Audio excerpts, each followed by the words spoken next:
আবারও তোমাদের সাথে 2 থেকে 3 দিন পর ভিডিও শেয়ার করছি। আগের মতন আর ডেলি ভ্লগ হয়তো কোনো দিন তোমাদের সাথে আর শেয়ার করতেই পারবো না, কারণ এখন আর ডেলি ভ্লগ করতে একদমই ভালো লাগে না। সংসারে সব কাজকর্ম করি, তারপরেও যেন ভিডিও আর করা হয় না, ভালো লাগে না আগের মতন। হয়তো আর ইউটিউবে সেরকম কিছুই নেই তোমাদের সাথে শেয়ার করার মতন, বা শেয়ার করার থাকলেও সেই ইচ্ছেটা আর হয় না। নিজেই বুঝতে পারি না যে তোমাদের সাথে এত দেরি করে করে কেন ভিডিও দিই, ডেলি কেন ভিডিও দিতে পারছি না, এটা আমি নিজেকেই বোঝাতে পারছি না। তো যাই হোক, এই ভিডিওটা হচ্ছে শনিবারের ভিডিও, করার পরেও এডিট করতে একদমই মন চায় না।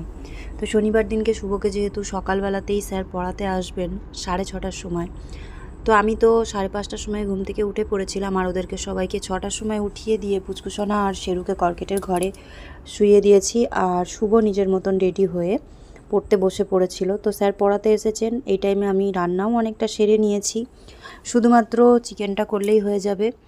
আর শুভর পড়া কমপ্লিট হলে শুভ ছাতু শরবতটা খাবে, তারপরে চিকেনটা আনতে যাবে। যেহেতু আজকে চিকেন হবে, তো ওই জন্য সব কিছু রেডি করে নিয়েছি।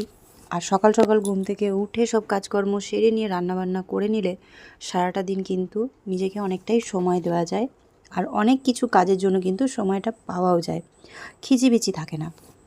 ধীরে সুস্থে আরাম করে সারাদিন আস্তে আস্তে কাজগুলো এগিয়ে নিয়ে যাওয়া যায়। আর দেরি করে উঠলেই খুব তাড়াহুড়ো লেগে যায়।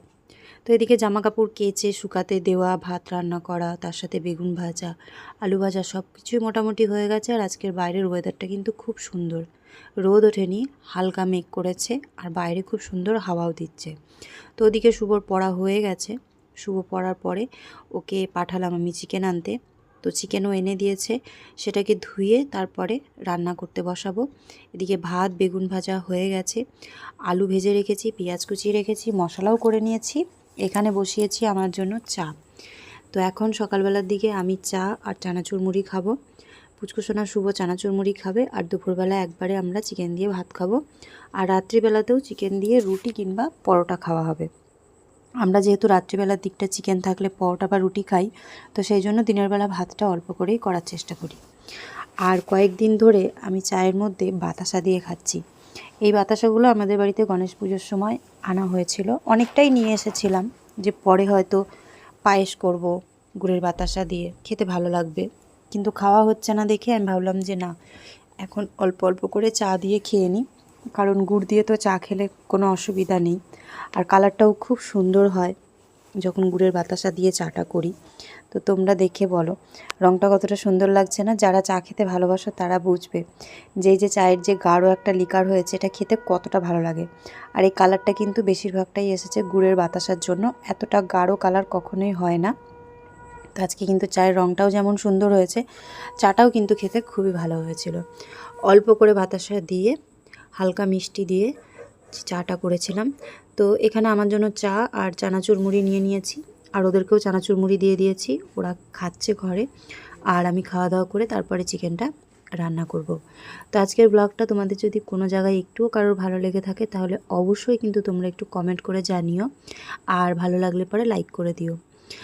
মাঝে মাঝে আমার ভিডিওতে যেহেতু কমেন্ট বক্সটা বন্ধ থাকে, তো তোমাদেরকে আবারও বলছি, যে কোনো পোস্টেও তোমরা কিন্তু কমেন্ট করে দিতে পারো, তাহলে আমি বুঝতে পারবো যে কমেন্ট বক্সটা বন্ধ আছে। কারণ অনেকক্ষণ যখন কমেন্ট আসে না, তখন আমি চেক করে দেখি কমেন্ট বক্স বন্ধ দেখাচ্ছে। নিজেরও ভালো লাগে না, কারণ কন্টিনিউ কমেন্ট বক্স বন্ধ রাখলে তোমরা তো কিছুই কমেন্ট করতে পারো না, আর ভিডিওতে যদি কমেন্ট না করতে পারো তাহলে তো ভালো লাগেই না। তো সেই জন্য তোমরা যদি এই ভিডিওটায় কমেন্ট করতে না পারো, তাহলে অবশ্যই আমাকে যে কোনো একটা পোস্টে কমেন্ট করে জানিয়ে দিও, তাহলে আমি বুঝতে পারবো যে কমেন্ট বক্স খোলা আছে না বন্ধ। তো যাই হোক, দেখো এখানে মশলাটা কষিয়ে নিয়েছি, মশলাটা কষিয়ে গ্যাসটা বন্ধ করে তারপর আমি চলে এসেছি কলপারে চিকেনটাকে ধুতে।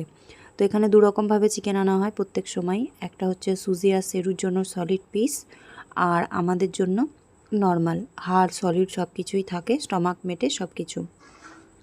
তো শুধুমাত্র চিকেনটা ধুয়ে রান্না করলেই কিন্তু আজকে আমার রান্নাবান্না সব কিছু সকাল সকালই কমপ্লিট হয়ে যাবে। এর আগের দিনের ভিডিওতে স্বপ্ন আশা আমাকে কমেন্ট করেছিলে যে তোমার চিকেন দিয়ে ভাতটাই ভালো লাগে। আমারও চিকেন দিয়েই ভাতটাই ভালো লাগে, কিন্তু এখন ছেলে মেয়ে যেহেতু রাত্রিবেলা রুটি পরোটা খায়, তো সেহেতু আমিও রুটি পরোটা খাই। আর তাছাড়া যদি কখনো ভাত থেকে যায়, তাহলে কিন্তু সেটা আমিই খাই, কারণ ছোটোর থেকে যেহেতু অভ্যাস ভাত দিয়ে চিকেনটা খাওয়ার, তো সেহেতু যতই চেষ্টা করি না কেন, ভাত থাকলে কিন্তু আর রুটি পরোটা দিয়ে চিকেন খাওয়া হয় না, তখন ভাত দিয়েই খাওয়া হয়। আমারও ভালো লাগে ভাত দিয়ে চিকেন খেতে। তবে এখন আস্তে আস্তে অভ্যাস পরিবর্তন হয়ে গেছে, যেহেতু দেখবে সবাই যেটা করে সেটা যদি আমরা করতে থাকি তাহলে আমাদের অভ্যাসটাও কিন্তু অনেকটা আস্তে আস্তে বদলে যায়। তো সেরকমই ব্যাপার, আমিও যখন যেমন হয় তখন তেমনই করি। আর স্বাভাবিক পরিস্থিতি বুঝেই মানুষের সব কিছু পাল্টে যায়। তো এখানে দেখো আমি ভালো করে দুরকমভাবে চিকেনটাকে ধুয়ে নিয়েছি। আর এখানে সুজি আর সেরুর জন্য চিকেন বসিয়ে দিয়েছি। এখানে আবার একটা মেটেও দিয়েছি সুজি আর সেরুর জন্য, যেহেতু শুভ আজকে চিকেনের মধ্যে আমার জন্য দুটো মেটে নিয়ে এসেছিলো। তো সেই কারণে ওরা যেহেতু মেটেটা খায় না, তো ওই জন্য বেশি করে আনলে পরে আমি ওদেরকে দিয়ে ভাগযোগ করে তবেই খাই, কারণ চিকেন আর মেটে দুটোই কিন্তু ডগিদের জন্য খুবই ভালো। তো এখানে দেখো আমি চিকেন বসিয়ে দিয়েছি, মোটামুটি হালকা একটুখানি কষানো হয়ে গেছে। আর ভালো করে কষিয়ে নিয়ে ওদের দুই ভাই বোনকে একটু মানে অনেক দিন পর একটুখানি টেস্ট করতে দেব। ওরা তেমন একটা এখন আর আগের মতন কষা মাংস খায় না, একবার এই ঝোলেরটাই ভাতে খায়। তো যেহেতু আজকে আমার ঝোল করার ইচ্ছা ছিল, তো ওই জন্য ওদেরকে আগেই কষিয়ে কিন্তু আমি কষা মাংস দিয়ে দিয়েছিলাম। আর এই যে দুপুরবেলার আমাদের চিকেন রেডি। তো কেমন লাগছে চিকেনের কালারটা অবশ্যই কিন্তু কমেন্ট করে জানিও।